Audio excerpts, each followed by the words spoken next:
So the first thing I do is I just have scrap wood, and I've cut it into little strips. Now, this wood's like, you have to kind of file it at the end, it frays when you use the saw.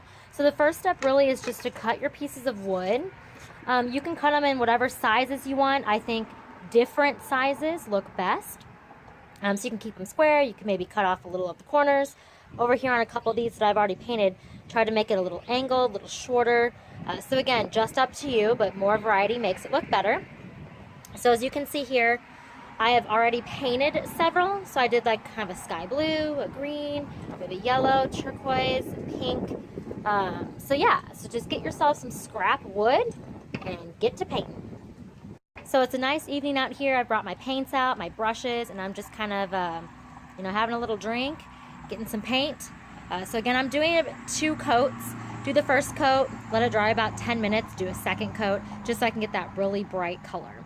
So again, I'm just using, these craft paints from Michael's.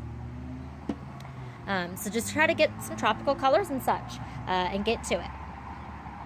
So one thing I wanted to show here is I just kind of Googled a bunch of tropical places. So I have like Dry Tortugas, St. Lucia, Belize, St. Kitts, Key Largo, Tahiti, Maldives, Bora Bora, and so on. And then, I used Google Maps to figure out like the distance from my house to those places. And then other times because most of these are super far away, I'm just probably going to make up numbers. So again, just kind of jot yourself down a list of the places that you want to put on the signs. That way, once they're dry and ready to go, you can start painting the names and the miles. So right now, I'm just putting the city names, the miles. I'm not really thinking too hard about it, just writing the names, whatever font I want, just trying to kind of mix up the colors. All right, so I finished my signs. Again, just kind of randomly put stuff on there. A couple of the signs I drew little starfish, little sun. That Key Largo one, I think I may still want to brighten up a bit, but. And then I have the St. Martin one, I put a little beach.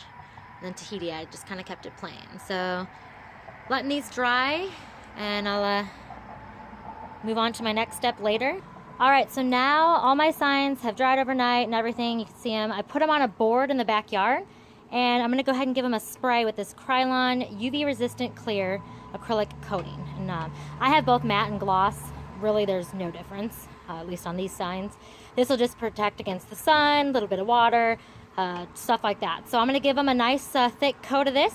It dries in minutes, and I'm gonna go ahead and start putting the signs on my bamboo post. All right, so what I did here is I kind of placed the signs where I want them on the bamboo pole.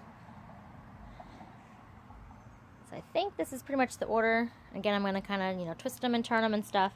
And then I went ahead and I got a little bag of screws here.